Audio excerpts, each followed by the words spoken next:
Welcome to the Motoring Podcast, your weekly discussion of motoring news. This is episode 561 on Tuesday, the 16th of January, 2024. Hello, I'm Alan. Hello, I'm Andrew. And this week we'll be talking about marking one's own work. In new car news, we sternly peer over the top of our glasses as you snigger at one brand's name. And in points of interest, we glimpse one man's vision of our dystopian future. But first, into some follow-up, and this is to do with the zero-emission vehicle mandate, which we have talked about so much in feels like the last 6 months. First of all, it was, does anyone know what it's going to be? Then it was, can you please tell us what it's going to be? And then it's been, oh, it's in.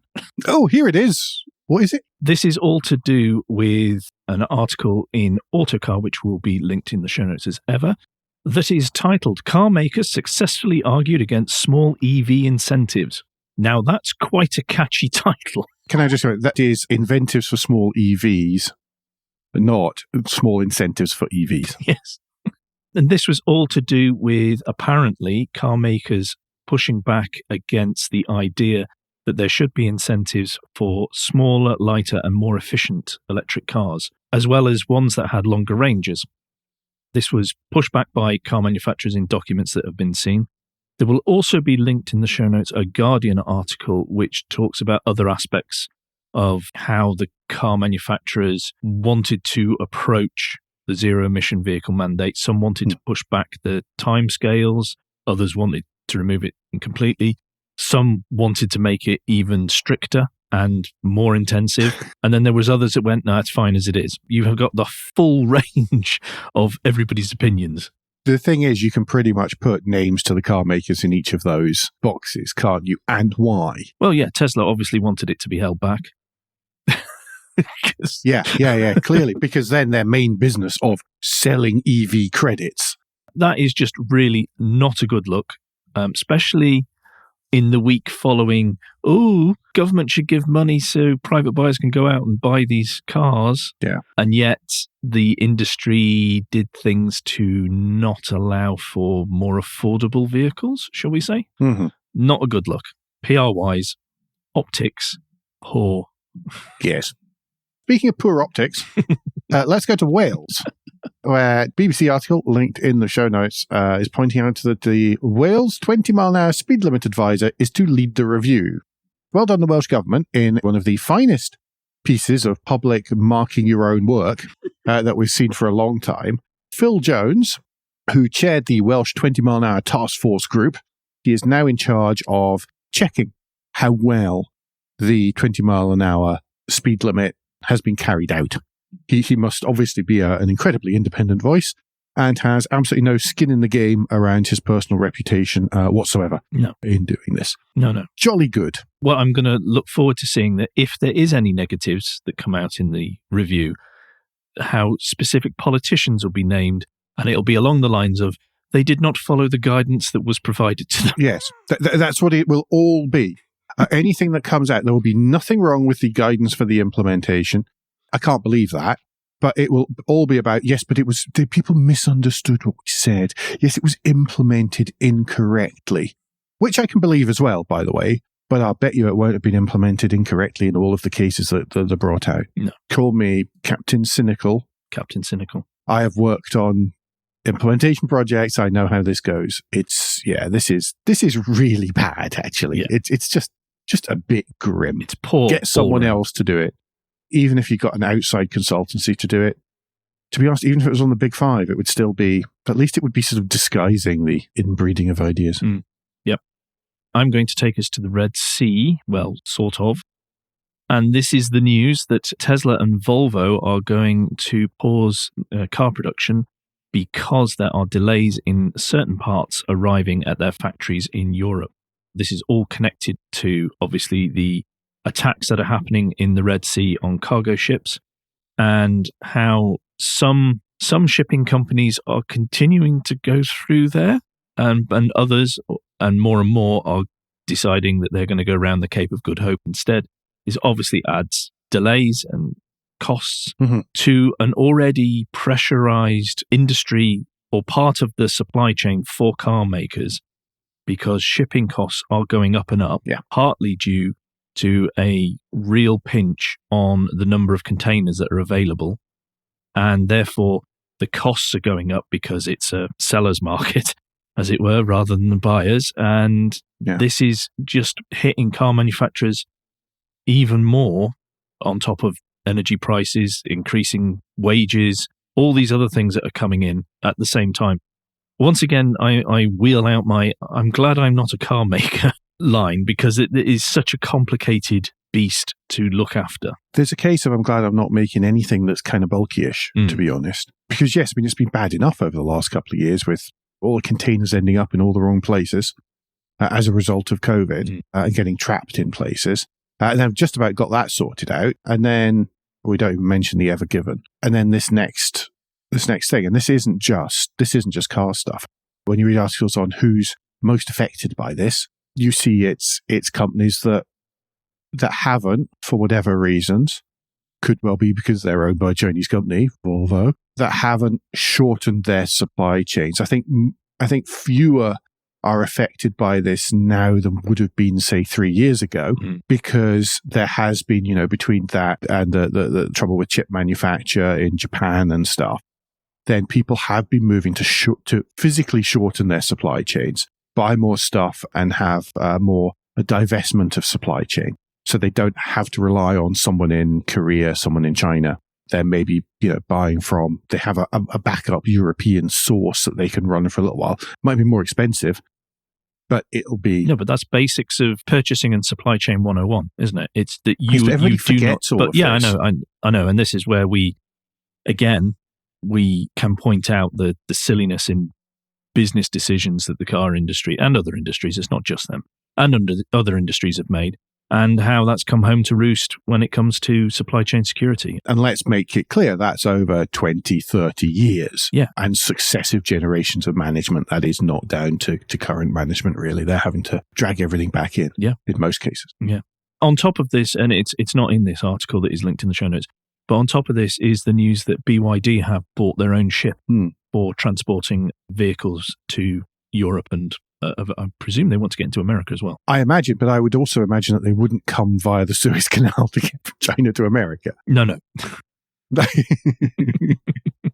We don't often use Marine Link as a source, but that was a really good story, actually.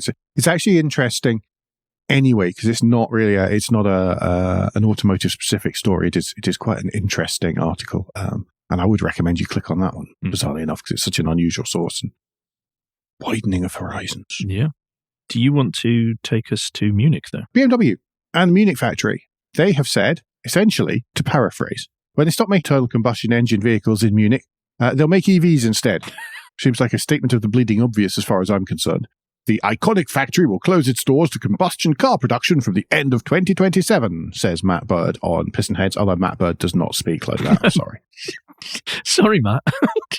The idea is it's going to build the new class saloon. So that was the one that looks a bit like an E30 3 Series from days of old. A bit, I said. Yeah, if you don't open your eyes and look at the pictures and the images. Which I quite liked, but Mr. Clues did not, as you might have guessed. Whenever they put that into production, that will happen in Munich, and that's expected from the start of 2027. Obviously, there's accompanying overhauls, etc., etc., etc. And Munich will be made into an iFactory. As the line here says, Munich will be made into a so-called iFactory because nothing associated to EVs can possibly escape a lowercase I and too many capital letters. And that'll happen at the same time as regular production as well. Yes.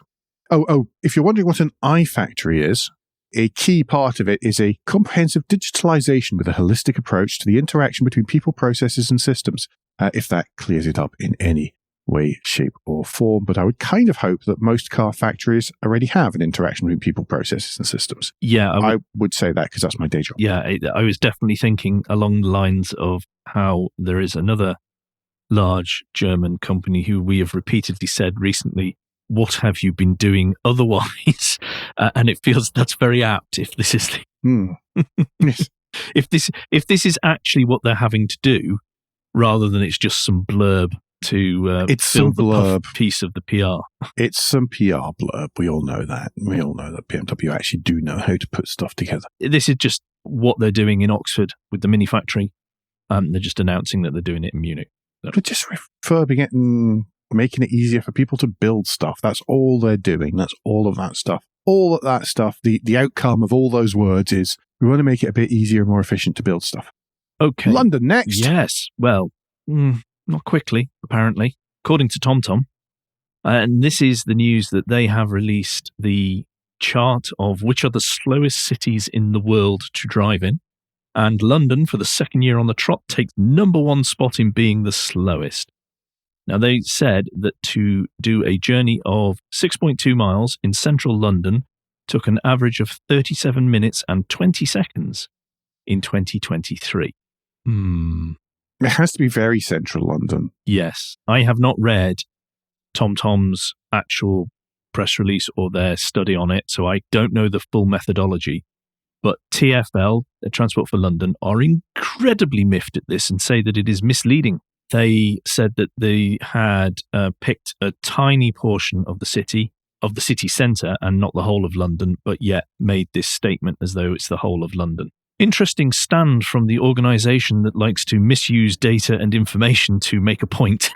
Yes, they maybe have a reputation for cherry-picking data themselves. Yes. Perhaps. However, as we said, with the 20 mile an hour speed reduction that the Welsh government so proudly trumpeted a week after. Are those the ones that also cherry-pick the data? Yes.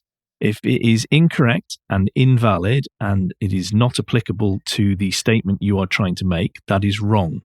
But like I say, I have not read the TomTom thing, so I don't know whether that's TfL just shouting fake news or whether it's real. I imagine reality is somewhere in between. Yeah. I like that they're described as a location technology company, TomTom, which does actually describe what they do. I think it's a nice move on from, because it just used to be sat-nav company TomTom, whereas nowadays they've really branched and expanded into all of the background stuff quite nicely. Well done, TomTom. Yeah, they have managed to keep themselves very relevant. Do you want to take us to Vietnam? Vietnam, yes. If you happen to have the chance to drive a vehicle from Vietnam's first major automaker, which I think is quite a generous statement, VinFast, then do be careful about your criticism, it seems. They don't take to it very, very well. Not in Vietnam itself, no. Not in Vietnam. Well, they didn't take to it very well in America either. So Sonny Tran is a 37-year-old Vietnamese social media personality, according to James Gilboy on The Drive, who's built a following for his post commentating on VinFast. You can see where this is going, can't you? A prolific poster until December in lots of Vietnamese language business groups. Questions included questioning the financial integrity of the venture, sales numbers, whether or not stuff was actually designed by Pininfarina, or if it was done, or if the majority of the design work was done somewhere else. Not alone in these, by the way. Not alone in these.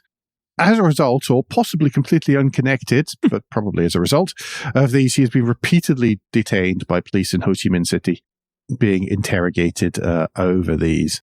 He's had his electronic devices seized, data copied. This all happens under the Vietnamese criminal code, which reportedly forbids harming the interests of others. So from the individual to the state and everything in between.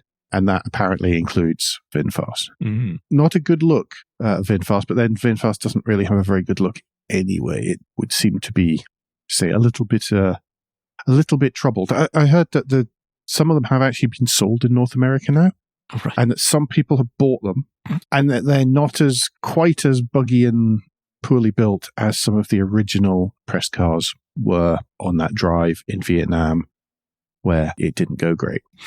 To be honest, it could only get better from that. Well, yes, it would be hard for it to be much, much worse. Yeah. Have they announced any European ambitions? They probably have. I don't know if anything's happened as a result. They've announced the ambitions, but I think something was mentioned with the reveal of their pickup.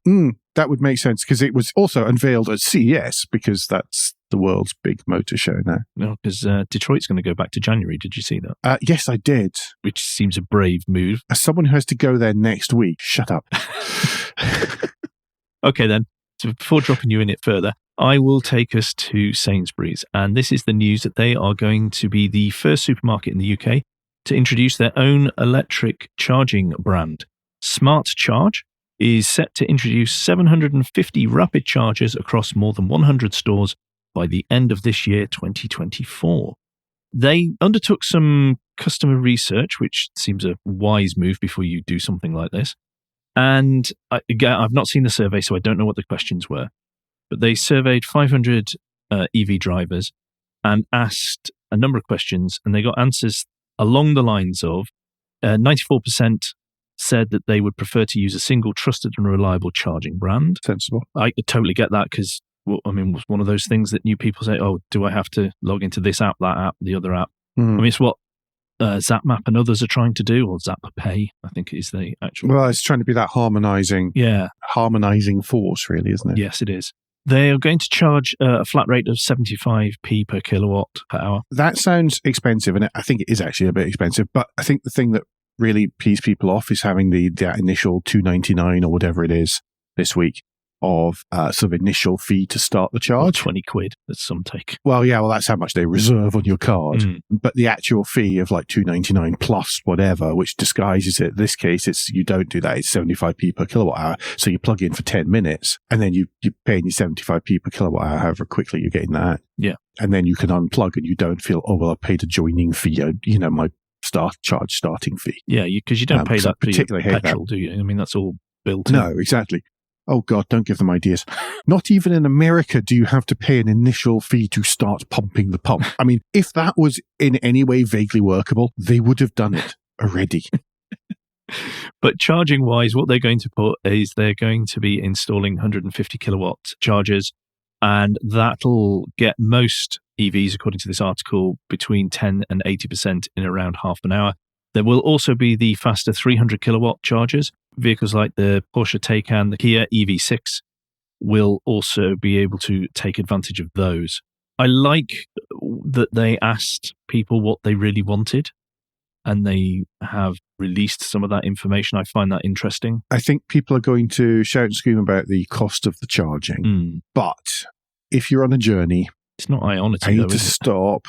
Well, no, exactly. And you need to stop, then it'll be countrywide. It'll be all sorts of stuff like that. I think that this has a strong chance of being a winner. The thing that's most likely to trip it up is Sainsbury's themselves. Anyway, do you want to take us to France for what appears on the surface at the moment quite a good idea? This is a really interesting one. Stories on carscoops.com. One of the things about carscoops.com is they very rarely seem to have car scoops. But I hadn't seen this one anywhere else. France is bringing EVs to low-income homes with monthly leases from €54. It's €54 per month without a down payment over 3 years, provided you live in France and you meet certain eligibility requirements. This isn't available for everyone. The idea is it's aimed at low-income families, and they're calling this social leasing. The example that was just given there for the €54 a month was the EC3. So I had to make sure I got all the letters in the right order there. As I say, 3-year contract, no down payment available there. And EC3 gives you up to 320 kilometers. That's about 200 miles, probably a little less. It's 113 horsepower and a 44 kilowatt hour battery. So enough for pottering, getting around the place, going to and from work, all these kind of things. Probably for much of the week. A number of Stellantis brands qualify, and funnily enough, it is Stellantis brands, which is Stellantis, of course, mostly a French company. I'm not using the word protectionism, but hey, you might if you want. But that varies from the EC3 is at the cheapest end. It goes up through the 500e, E208, Opel Corsa, Mokka, up to a Peugeot E2008 for €149 a month. Some of the prices, specifically the Opels, and some of the bigger Citroens include the cost of a home charger, but not the installation fee. So that would be your upfront cost. A really interesting idea and an interesting way of making small, more compact EVs affordable to people who otherwise wouldn't necessarily be able to afford them. Yeah. I mean, whereas last week I got grumpy about the call to subsidize relatively well-off people's purchases of electric vehicles. This is the complete opposite, and this is something I can get completely behind, because this is helping those at the other end of society who are struggling to get around, who this would possibly make the world of difference to their lives. The one thing to mention is that the qualifications, the limits, are quite tight. To qualify, you must be a resident of France, have an annual income of up to 15,400 euros, travel more than 8,000 kilometers, that's just under 5,000 miles per year, and live at least 15 kilometers or 9 miles away from your workplace. Don't earn much money, you travel quite a lot, and you live a bit of a distance away from work. You also have the option to purchase the EV at the end of the lease, and the contract covers insurance, making it possible for cancellation in the event of death, disability, or unemployment. So it really is a mobility thing. This I can see in rural France. That's what I was thinking. Far more than in the city. If you live on the edges of Paris, you're unlikely to qualify for this on many levels. But if you live in more rural France, French are very good at building factories in the middle of weird places. Well, they're going to be in northern France, aren't they, with all the battery factories? Yes, well, exactly. But and other stuff like sort of driving along through fields. Oh, there's a McCain's chips factory. Bringing the field to the factory. Anyone who's driven south from Epernay in Champagne, heading south and heading out towards the Autoroute, will understand what I mean. There's lots of that kind of thing. I can see that in rural France, this is a darned good idea. Yeah. For those of you who like older cars, it is probably going to take quite a lot of sort of wonky-wheeled 206s and 106s off the road, and Renault Clios that sort of crab sideways, white Renault Clios that crab sideways along the road. So, you maybe want to try and scoop up some of those when everybody's trading them in for their EC3s. That takes us to Guilt Minute. Quick break in the show eventually takes us to Guilt Minute. Quick break in the show where we ask for a tad of financial support to keep the lights on, the hosting running. If you feel that Motoring Podcast is worth a small consideration every month, then you can become a patron. Different levels of patron include different levels of commitment from us to you, including being able to watch the show recorded live. We also have a small range of merchandise in the spring store, from stickers to mugs and t-shirts.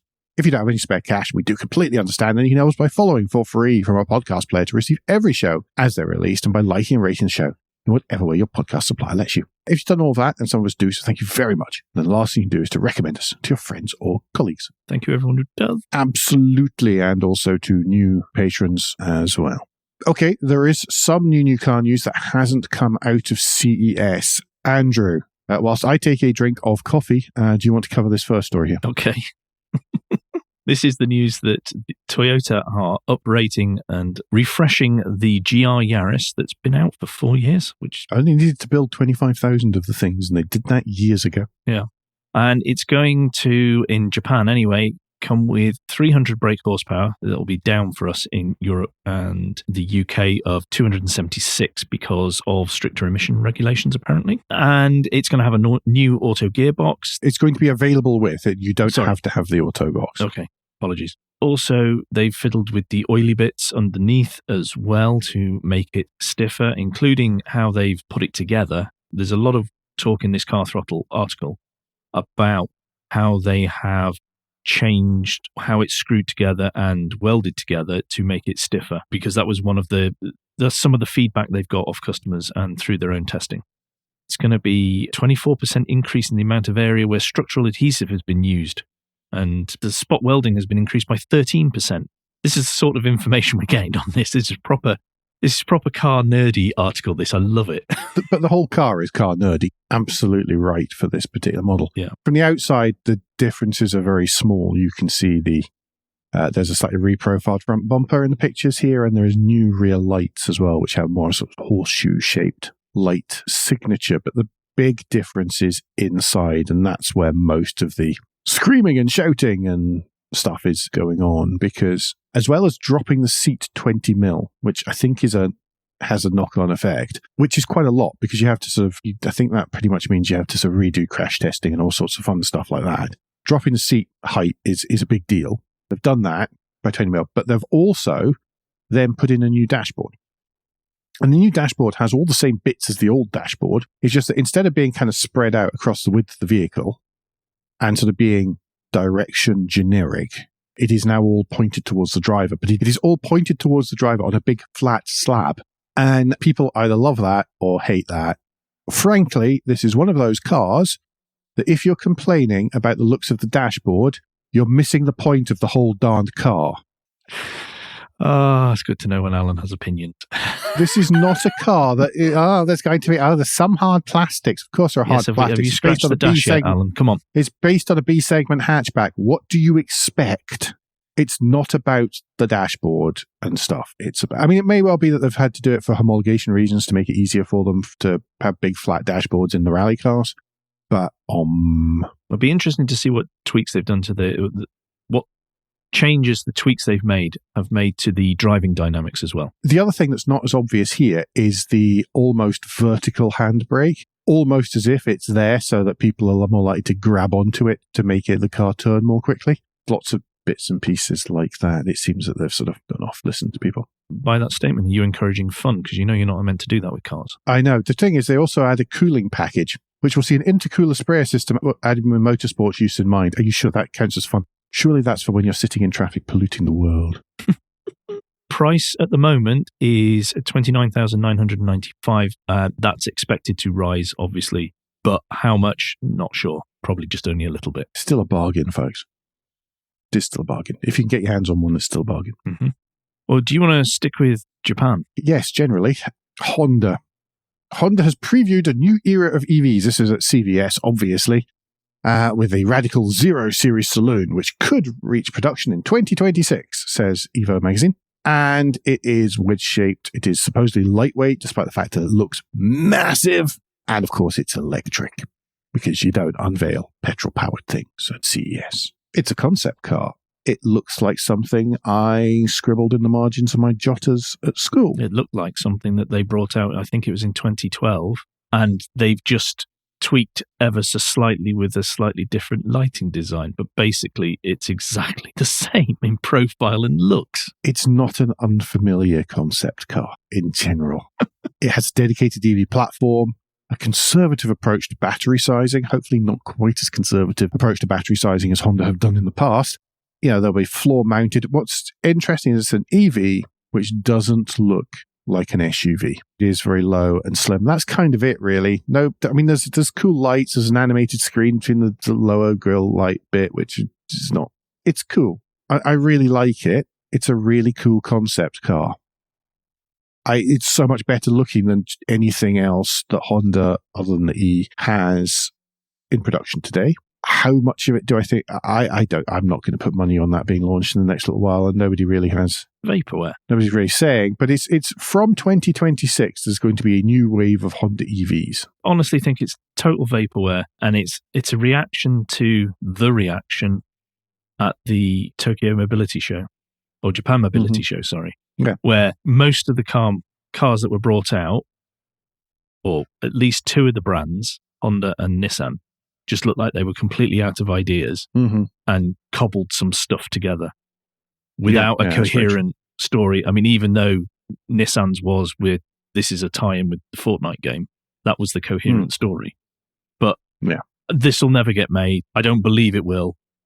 They have literally gone into the back of the warehouse and gone, oh, we've got this already. Let's just take the wing mirrors off, put some fancy LEDs around the front and the back. And I mean, I love the lighting at the back of the car. Yeah. I love that lighting. I think that looks stunning. But none of it will ever make it to the road, which makes me cross with Honda. They should be much better at this by now. You would have thought so, wouldn't you? CES, by the way, really bad place to show off cars. Well, it depends who you are.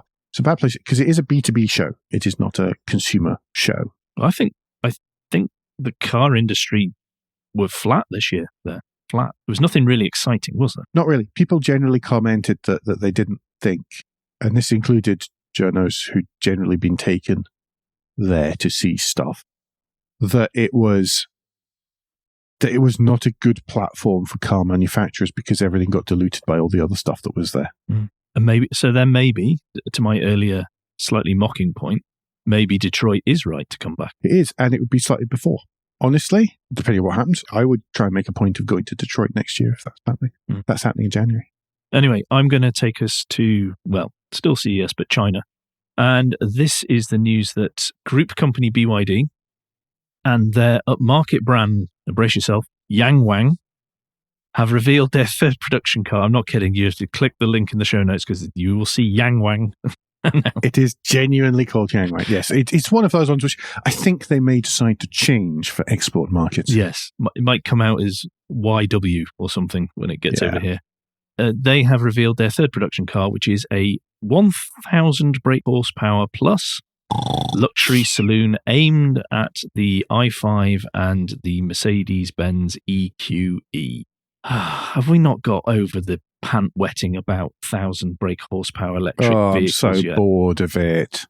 Just 1,000 brake horsepower vehicles in general. Yeah. I'm just bored of it. Yeah, well done. I mean, it was an amazing technological feat originally, but now it feels like, I can't announce anything unless we say it is this, and it's lost all impact. They're saying that this car could be an EV or a range extender, and that's the two options.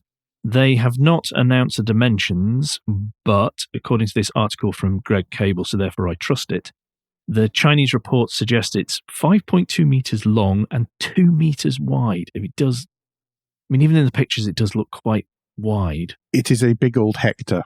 Yes. But they claim it's going to be the most aerodynamic efficient car, or one of the cars to enter production.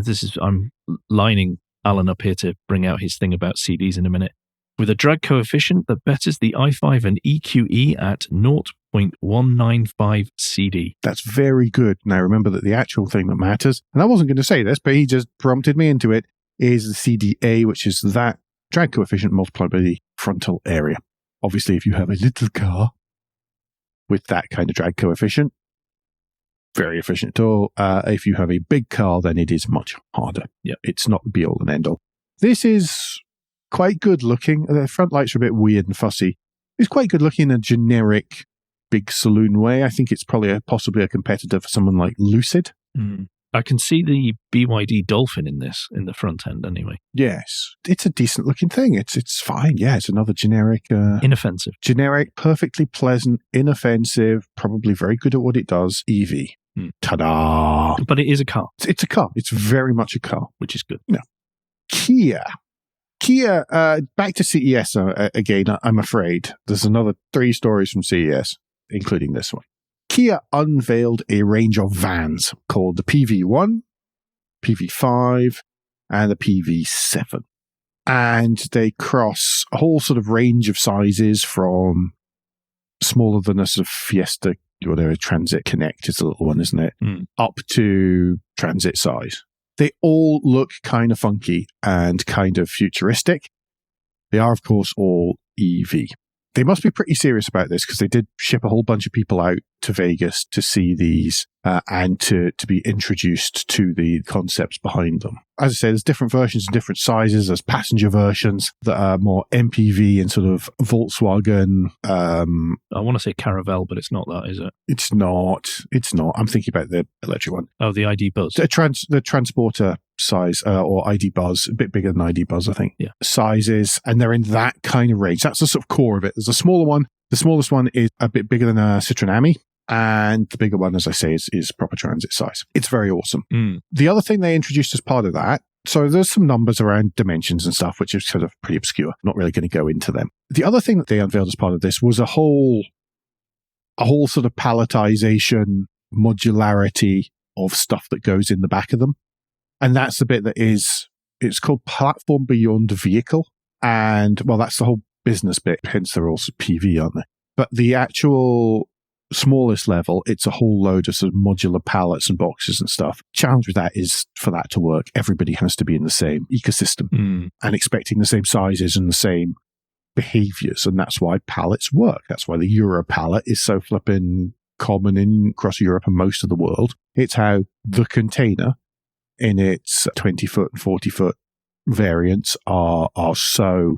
I've already talked about them, but they are everywhere, apart from where you need them to be, around the world, and their modularity and stuff. And the challenge here is the extension to make everything that Kia talked about requires a new palletization, essentially. But if the core of this can come out and be implemented, then this could be a very strong contender in the European van world. I like the vans when you step away from the vans and you start getting into the ecosystem surrounding it, because they're talking about how they want to do vehicle to infrastructure connectivity, all these other sort of smart city stuff, and how they could be used to help people, cities, goods get around, but all controlled centrally and all this sort of stuff. That's where it starts to go a bit too left field for me, that I don't trust that to happen. I love that.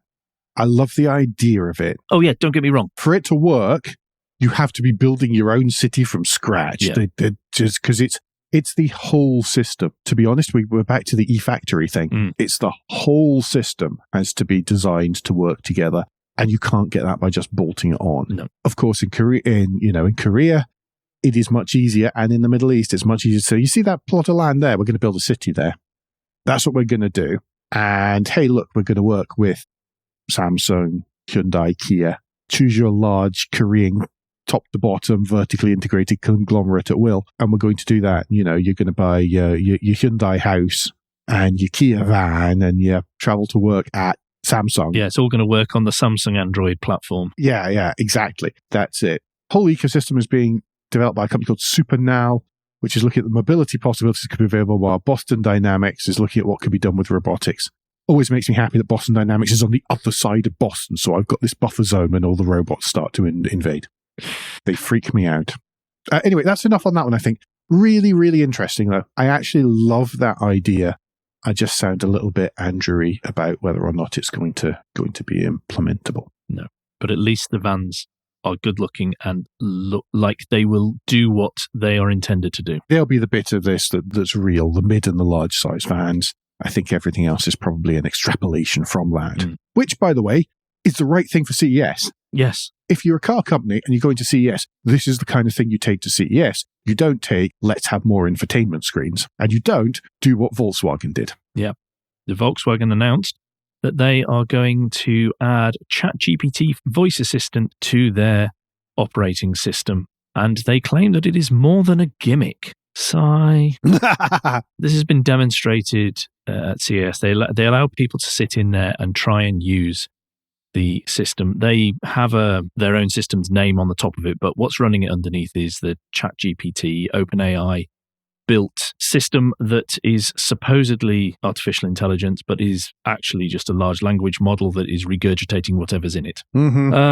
They aren't the only company to do this, but we'll get on. We'll touch that in just a minute.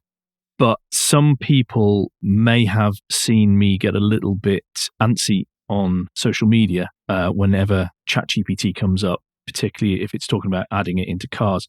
So I just want to quickly run through, and this will be quick, everybody, don't worry, because I feel sorry for Alan than anything, because he gets at least 6 or 7 times the amount of this in our Slack channel. I'd just like to point out he has actually written down his points so he doesn't go waffling off on a big long rant. And he said, could you check through my points to make sure that they're reasonable first?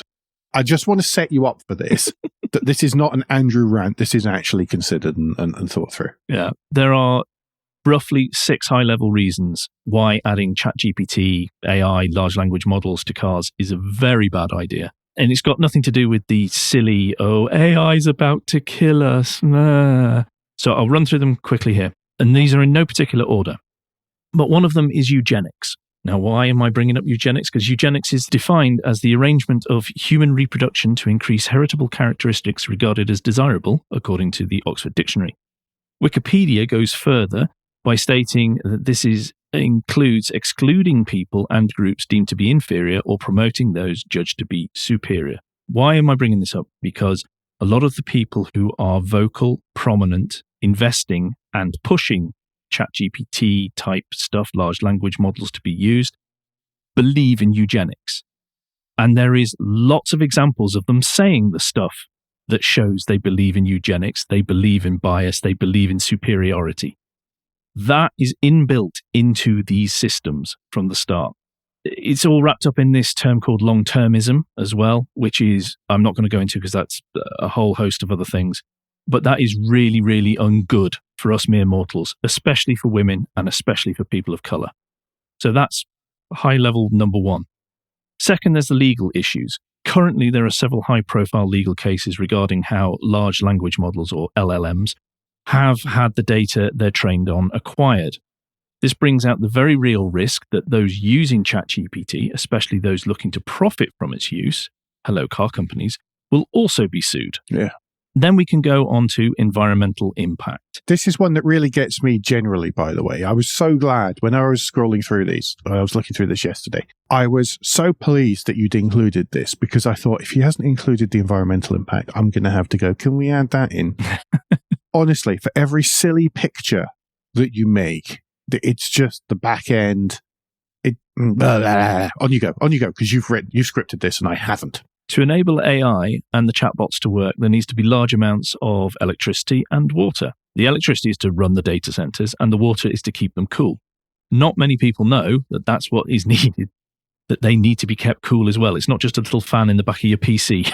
It's ruddy great computers are working on. GR needs to make a picture of a collie dog look more Scottish, yes. Okay? Stop it. So there's estimations that for ChatGPT 3, it used 3.5 million litres of water to train. And that's only if it happened in one of the efficient US data centres. If it was in Asia, then the estimate is 5 million litres.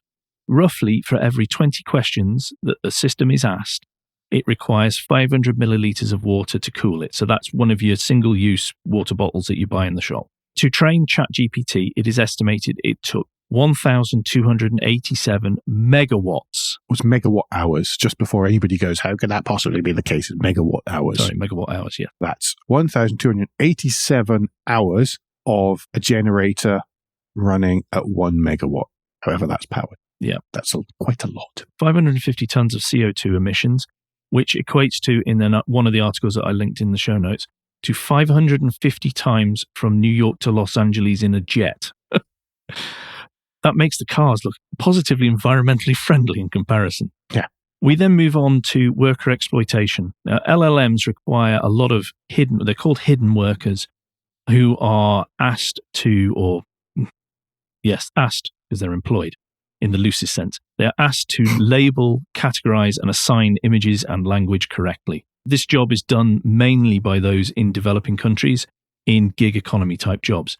The workers are paid per task. So you label something, that's your task. And they get pennies per label. Mm-hmm. They have in the region of 50 seconds to correctly label. So they've got very strict timescales to do this, and they are punished if they fail to meet these requirements, which are watched by an automated system. Imagine having to sit and do the sort of identify everything that's a bus type things non-stop. Yes. Then we can get on to, just randomly, the poor results that come out of these systems, because that brings up the quality.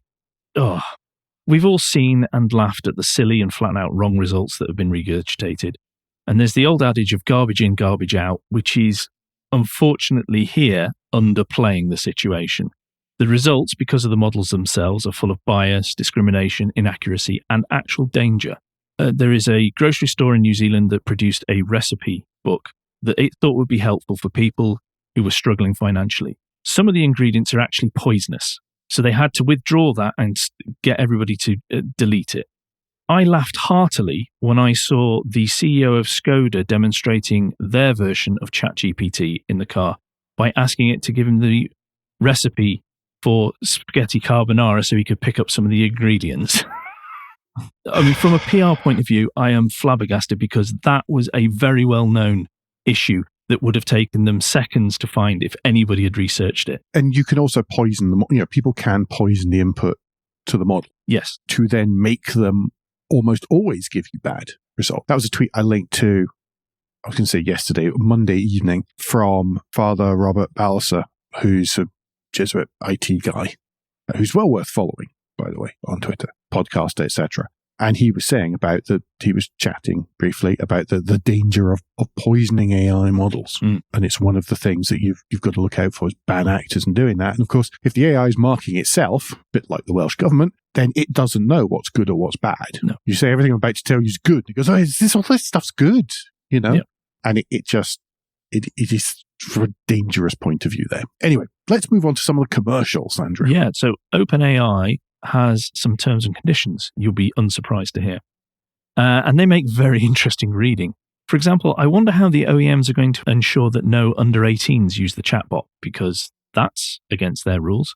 how will they communicate so that anyone in their vehicles doesn't contravene OpenAI's rules? If your kid asks it to play a song in the back seat, you've contravened the T's and C's. Exactly. Therefore, if something bad happens, it's not OpenAI's fault. Ergo, it's also then not going to be the manufacturer's fault. Yep. How are they going to communicate, the car manufacturer's going to communicate that every single interaction with the system is taken, it's recorded, and used to populate and improve OpenAI's offerings? Which goes back to some of the thing that you said earlier on about data centers and where everything is being computed, and some of the data regulations around the globe, around where stuff is meant to be stored if you're a resident of such and such a country. Yeah. If these systems are so good, why has the NHS banned its use with any sensitive information? Yeah. That's a question everybody needs to consider. In conclusion, I think any one of those points outlined, those high-level points of the 6, should make one pause before using such a system. All of them should mean that you don't use it, and you certainly don't add it to your cars and give it to your customers. There's going to be a lot of links in the show notes for pieces for you to delve further into and the points raised so you can read further around it if that's of interest. What I truly hope is any motoring journalist listening will now begin to ask some very hard questions of the car industry. Mm-hmm. You're armed with information now you probably weren't before, and you've got the knowledge, so start pushing back because this is beyond daft. You all know, hopefully, if you're a regular listener or anything, then I am the first to join the queue and accuse Andrew of being a tinfoil-hatted paranoid. He's right. Okay, I can't disagree with any of that. I went into that thinking, I hope he's covered this point, and this point, expecting to add to it. Those, I don't want to classify that as an Andrew rant because it really isn't an Andrew rant. It's stuff you should know that I don't think anywhere makes particularly clear in one place. And I know we're a motoring podcast, but that's really all about stuff in general. That's really about IT and the way that some of the IT and tech is going in general. Do be aware. Everything went from NFTs magically into AI, and it went to NFTs after all of the self-driving car stuff, which seems to have pretty much died off. Be aware, right at the minute, GPT is the next big thing. It is at the peak of the hype cycle, and it's just be very aware of it and aware that it's out there and where it's being used.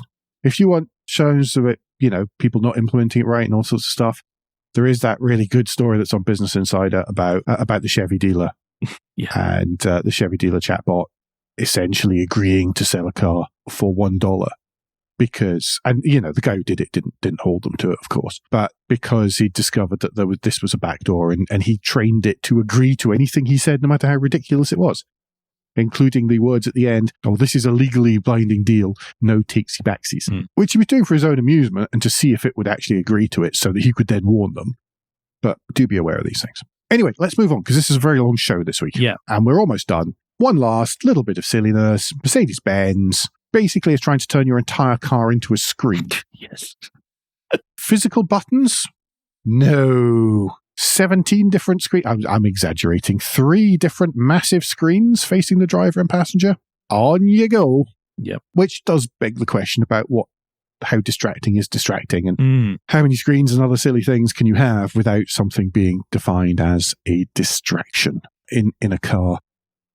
They want seamless screens right across the dashboard.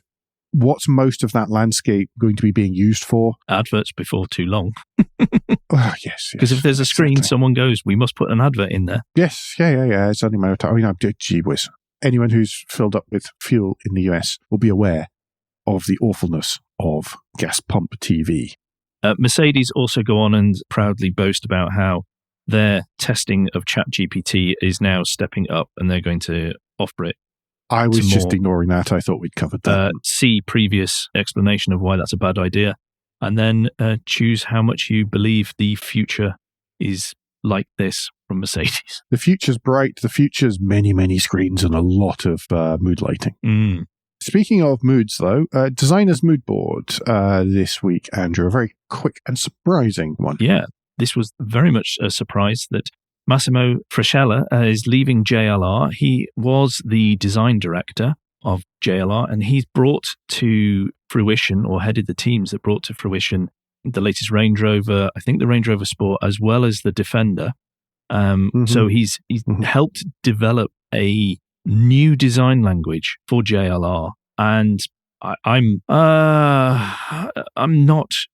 don't know why this is happening. I'm suspicious as to the sudden announcement. At the same time, though, there are unconfirmed reports that his other half and the current director of materiality, I don't know, director of better at JLR, it will also be leaving the company.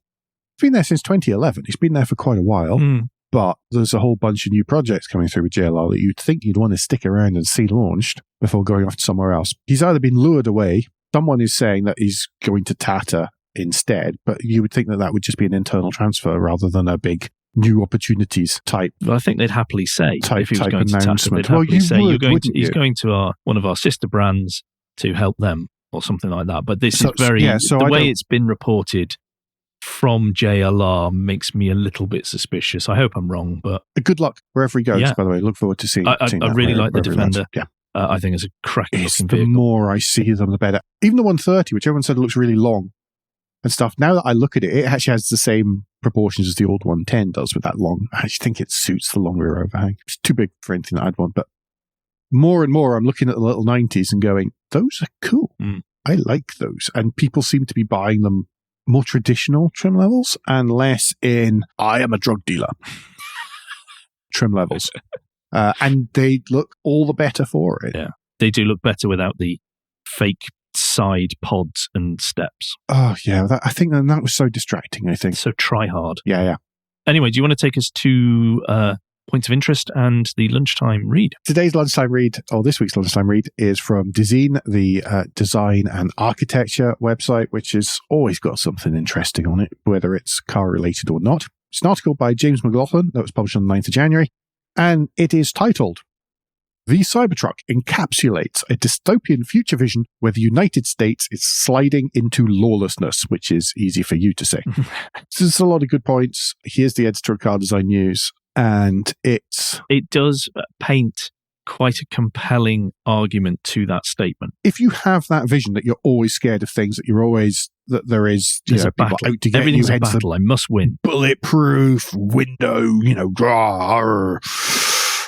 pointy bits, don't care about people outside the vehicle, only people inside the vehicle. If you're that kind of person, then that's why you would kind of want a Cybertruck, really. The world is against you. This very much Paranoia ties is real. in with the last Looking Out video. We've recommended their work in the past, whether it's the newsletter. This is Drew Smith and Joe Simpson.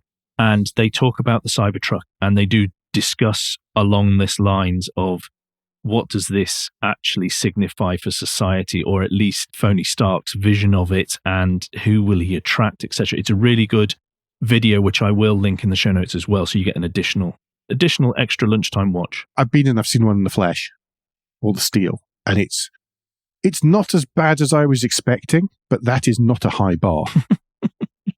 The bar was actually high enough that by the end of it, the bar had been moved high enough that I could actually trip over it rather than it being submerged in the concrete.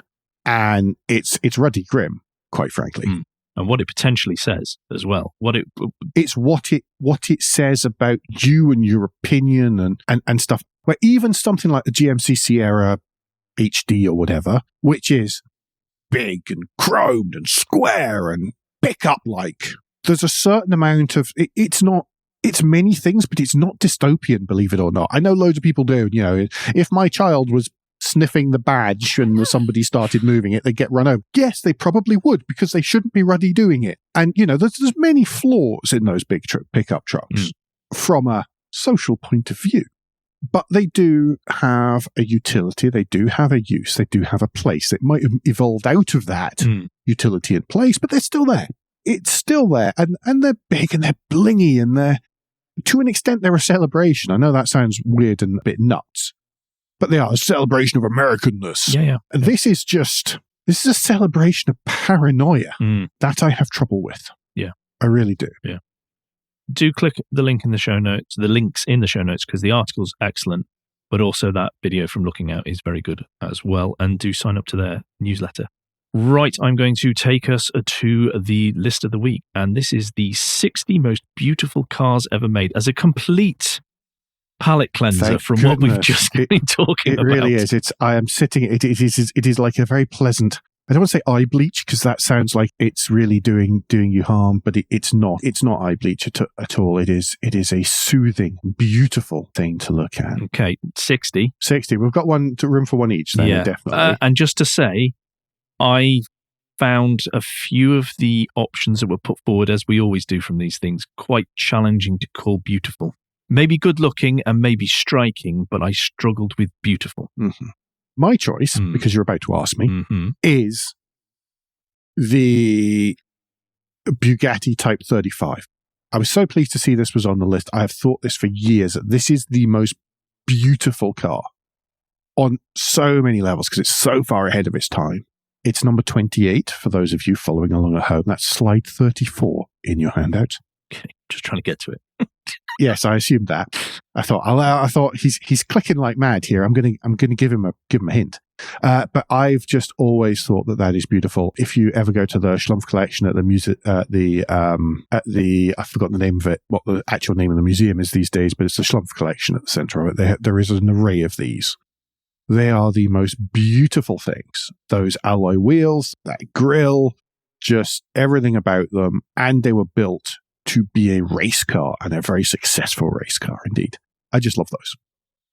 Any of the newer Bugattis, and I mean by newer, I mean later in the 1920s and into the 1930s, are a bit much. Modern ones, definitely a bit much for me. But these are pretty damn close to perfection, to be honest. I've waffled a lot. Andrew, what's yours? Well, there was two that really leapt out for me, and I'm not going to pick the one I was probably going to initially. So I'm going to go with the 1959 Ferrari 250 GTO short wheelbase. Are you sure that's not just a BMW Z3? Oh, wow. No, I'm very sure. There's some great choices in there in this slideshow, by the way. It is well worth refreshing the page and trying to get the slideshow to reboot when you need to. And there's some great stuff. Right, before you waffle on and name all of them, what's the and finally, Alan? And finally this week is Major Gav.